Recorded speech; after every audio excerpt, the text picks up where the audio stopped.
Hello everyone, Divine Sia here.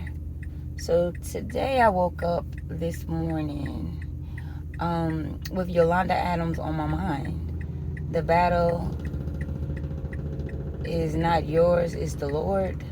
The song is "The Battle is the Lord's." I think that's the name of it. But so to you all collective, it's more than likely a lot of you out there that probably really needs to hear that song. I know I had a lot of things that's been going on with me here lately. Cutting people out of my life, seeing people for who they are, dealing with abuse and disrespect, period. With jobs and parents, friends, employers, my granddaughter's mother. So yeah, I've been going through some things and had to be putting people in their place real quick or whatever. But the thing is, like,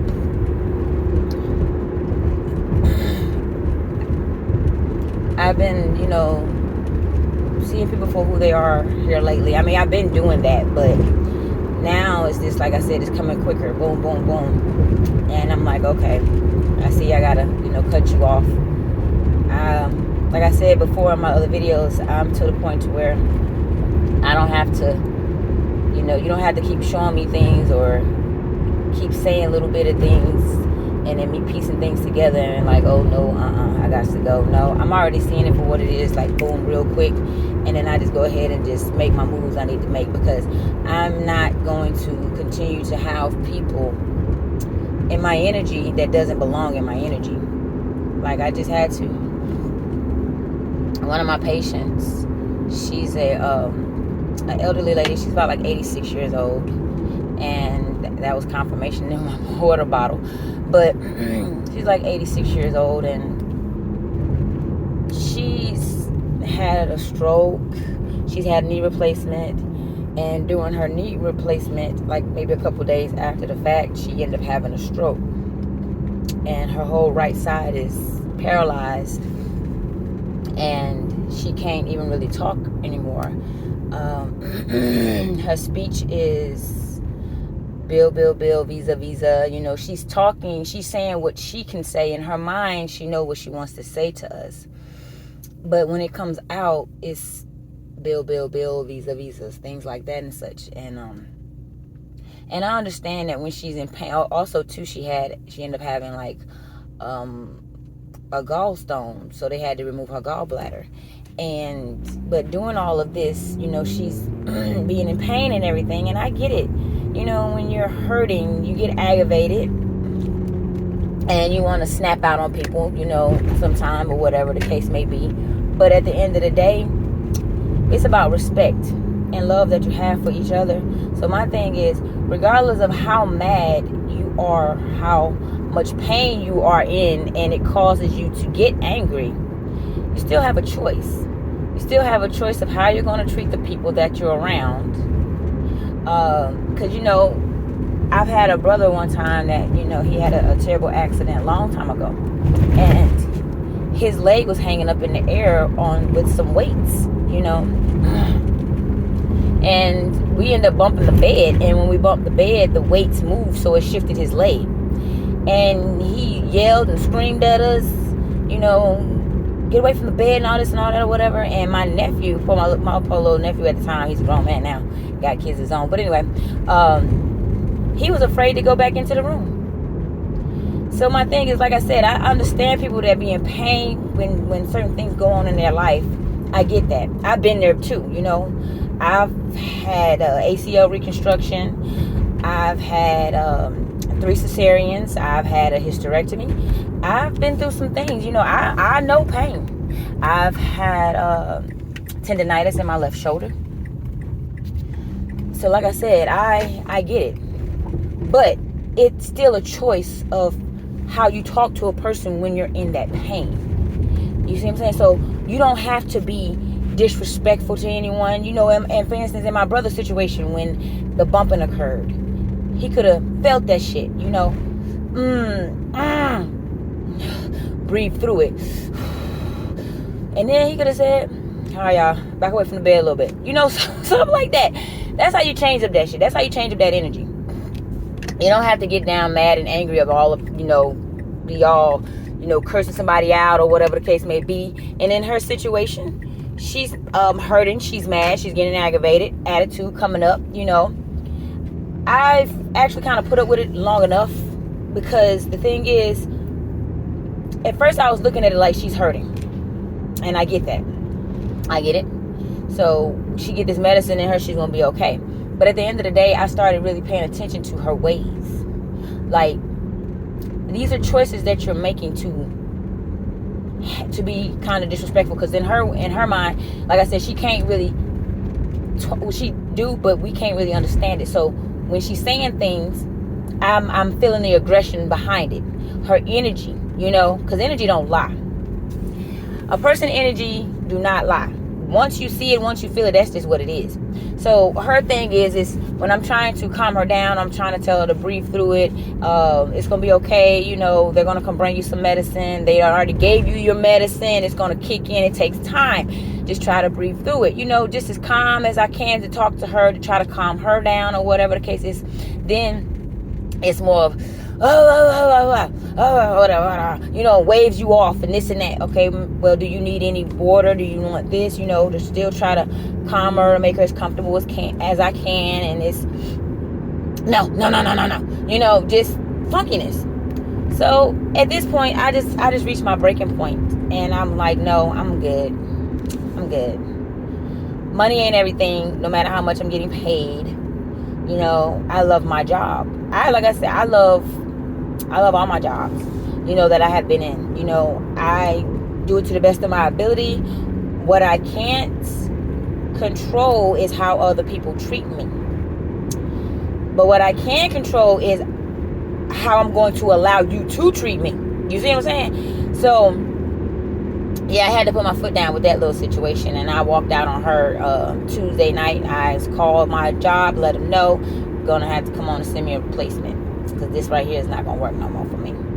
Called, I text her daughters and them, letting them know, like, woo, yeah, come on, because no. And also too, in those situations when you're an advocate for the elderly or whatever, you're the advocate for these people. So my thing is, I felt like the children wasn't doing their part as into letting the nurses know to put it in their chart that we have a advocate for my mother, father, whomever. So when we're not around, basically they are there for us. They are there to voice for my mother. So if she needs anything, she's in pain, they're going to say what they need to say and then abide by it, because basically you need to look at them as they are one of us, her children. I felt like they didn't do a lot of those things that they should have done to also protect us, because you got some nurses that feel like, for instance, that some of them thought that I was a nurse from a different hospital. Why would I be a nurse from a different hospital coming over here to take care of a patient? Why would I do that? You see what I'm saying? I don't understand people. But anyway, or they were just being funny, period. So, but I don't have time for those type of things. I don't have time for that type of energy. And a part of me, which was my ego, felt bad because I didn't want to leave her, because I know her situation, but also too, my ego kept me stuck in a lot of that before, because how much I love and how big my heart is, I go all out, for people. And I do my best to make sure that they are straight. But once you start showing me that you're taking my kindness and my love for weakness, and you're taking it for granted, I don't have time. I'm pulling my energy back at this point. I'm pulling my energy back and I'm about to walk away. And I did walk away. So, okay, so then you have, growing up, I saw a lot of abuse in my home. With my parents. Verbal abuse, mental abuse, physical abuse, emotional abuse. There was a lot of that going on in that household. And I used to be upset with my mother a lot about the whole situation when it came down to my father. Why was she allowing him to treat her the way that she was? And then I used to get so angry at my dad, like, why you treat my mom the way that you treat her and this and that or whatever, I used to have just look at all those things and I'm like, okay, yeah, no. So that's why I act the way I act when it comes down to men in my life. I know what I'm going to accept and what I'm not going to accept, and I am not going to accept any type of abuse. But that goes for no one, though. I'm not going to accept any type of abuse from no one. But I did. I started to resent both of them. But then when I got older, I started to look at it from a different perspective. Like, it had to stem from somewhere. And it stemmed from, on my father's side, from my grandfather. And beyond that. And then on my mother's side, it stemmed from her seeing my grandmother go through what she went through with my grandfather. But also, she was bitter. She became very bitter. So my mom, in a way, that's kind of how she became. She became a very vindictive person, a very bitter person. And when she would get mad at my father, and if I come around, it seemed like she took it all out on me. So then, with that situation, my father, he's passed on now. He's been gone now since 2018. But my mother's still around or whatever. But I found out not too long ago about how she was and a lot of things that she wished upon me. Found this out on my birthday last month when I took off by myself for a weekend, and I just really needed my time, me time, and to do a lot of spiritual baths and to get myself together, And during that time, I prayed and I asked the Most High to show me what He needed to show me, to let me see, to tell me, to bring it to my attention, and to help me to release those that I need to release out of my energy. And when I tell you that He showed me some things, and yeah, He showed it to me. So I needed to see what I needed to see. And now I'm making those moves now on that whole situation. I love my mother. I don't like her ways. And when I say that the Most High is going to let you know of who you have to walk away from, who you have to pull your energy back from, yeah, it's best to do that, because those particular people are the ones that are keeping you hindered, keeping you from actually reaching your destination. So if I have to back off something, that's exactly what I'm going to do. She's my mother, true enough, and I do love her. But at the end of the day, for some of the things that I found out, yeah, no. That's some enemy type shit. And I'm not going to get that deep into it. That's the story for another day. But, okay, so now, with my grandchildren's mother, it was more of the simple fact that she's a very narcissistic person. Anyway, she did all this to my son, so she thought that this was going to happen to me. Like I told my daughter and my son and them to meet her at a destination where it's going to be halfway marked for both sides. The whole damn time I'm realizing that they was actually going the majority of the way to her. That's not happening. Not with me. I don't rock like that. You know what I mean? My thing is right and wrong is wrong, honey, and you ain't about to play me like you've been playing my children. You know what I mean? Yes, true enough, I love my grandchildren to death. I love those girls. But I'm not kissing nobody's ass to see my grandbabies. You know what I'm saying? And see how my daughter is. She love them. Her nieces so much that she's willing to go all the way or halfway to go get them. No, it's not even about that. It's the principle. It's the principle. She needs to be meeting y'all. And like I told them a long time ago, you don't do something like that with that female, because you do that to her. You meet her where she wants you to meet her at, or do anything that you want her to do. And then you change it up on her. She's going to get an attitude. She's going to get pissed. She's going to be ready to fight. She's going to be doing whatever she has to do to try to cause you harm or to make you mad and this and that. She couldn't get none of that out of me. I woke up, I told her I'm about to get the girls ready. I'm going to meet her where she want me to meet her at. She said to meet her at the same spot that my daughter's in the meet her at. And Brandon, hey, what? I said, okay, well, let me wait on my gas guy, and then, I'm going to come that way or whatever. So when the gas dude came and he left, I texted her and was like, okay, I'm about to be on my way. Can you meet me in Morton? She like, no. She said, okay, but I can't come all the way to Morton because I got a bad tire. Now, this is like minutes later, so that let me know she was doing some thinking. I'm feeling her energy through my phone. You know what I'm saying? Like, chick, you tripping already. So I'm just calm. So then I said, okay, well, can a family member meet me then? Because I'm a little low on gas. And she was like, no, they're all at Black Beach, so I'll just wait till my daughter come back. And I told her, I said, okay, that's fine, but she's still gonna meet you in Morton. And then she like, well, what is the problem? Why we can't meet up? All of a sudden her whole attitude changed because she wasn't getting her way. What's the problem? Why we can't meet up? Well, we normally meet up at and this and that. And I told her, I said, this is the problem. This is the difference. And I sent her the difference between Jackson and Brandon, Carthage and Brandon, Jackson to Morton, Carthage to Morton. They're both almost 40 minutes difference. So that's a halfway mark for both of us. I'm not trying to be funny. I just want you to meet me at an appropriate spot that's going to be good enough for both of us. It's not about you. You know, that's why I keep trying to break it down to this little chick. It's not about you, honey. It's about everybody. We're supposed to be working together as a team. I don't have time for all these games and stuff, you know. So then she wanted to threaten me, which a narcissistic person would do. When they feel like you're not giving in to them, then they want to threaten you, to try to scare you, the scare tactics, to try to make you jump when they, girl, boo, you don't know who you messing with. So she gonna sit there and say, you're gonna come and meet me with my daughters where I've been meeting everybody at. You ain't coming up in here trying to change nothing, lady. I'm gonna call the cops on you for kidnapping.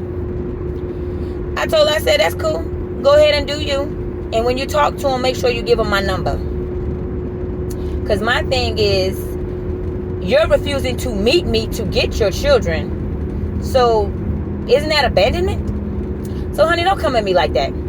So, I told her, like I said, the last thing I texted her was, you have choices. You have two choices. You can either meet me in Morton to get your children, to get your daughters. Because I am not refusing to meet you. You're just refusing to meet me at a different spot. Or you're going to come all the way to Carthage to get them. Now, the choice is up to you. And I left it at that. So then she calls down to the sheriff department and tells them, or asks them whatever she did, asked them or whatever. So anyway, they ended up telling her to come all the way to Carthage to get her children. So come on, you can't sit there and try to do evil to people. You know what I'm saying? Especially the type of person that I am. I don't sit there and wish nothing on people. That's why, you know, when I go through so much pain I go through in my life, I don't become bitter. I don't become vindictive. I don't be spiteful. I don't do nothing to harm nobody. I feel what I feel. I cry. I get angry. I let that shit come out. Why? Because that's what the Most High wants us to do. He wants us to feel our pain. Let that shit off of us. You know what I'm saying? And then shake it off of us and move accordingly. And that's what I do. I feel what I feel and I get over that pain. I heal. I heal in my own time. I take the time to heal. I do what I need to do for myself to heal. I am a healer and I heal myself all the time, along with healing other people. So don't come at me with some trifling ass shit thinking that you're going to hurt me. Just because, see, and that's what people look at me and they look at me and they think wrong. You know what I'm saying? They look at me like I'm weak. Because of how kind I am, how loving I am. This is who I am. This is my nature. This is who the Most High have made me to be. I am an earth angel. I love and I love hard and I love deep, but I also know when to pull my energy back. I also know when to help people, when not to help people. Because lots of time people will drain you. You got these energy vampires out here that will be fake. That's why you have to really get into knowing who you are, learning your abilities. So that way you can see through these people when they try to come to you. Now, I see people for who they are. I do. And I try to give them opportunities to change, to make themselves better. That's me because that's who I am. I'm a loving person. I try to give people the benefit of the doubt. But when they show you who they really are, it's time to back away. It's time to back away, pull your energy back, and let the Lord take care of them at that point, because now you done passed your judgment on this person. You see this person for who they are. And you know now that you cannot deal with with those people anymore. So it's time to pull your energy back. Let the Lord know that it's time for him to take care of and do what needs to be done and go from there. And that's what I do. And I let him handle what's out of my control. And that's what a lot of us needs to do. I just told you a little bits and pieces of what I go through. And I know a lot of you all do go through the same thing. But this is where you have to be strong enough within yourself to see it for what it is, and to pull your energy back from people that no longer deserve it, that you don't need to give it to them anymore. And you go from there. So I'm sending you all love and light, many, many blessings. Peace out.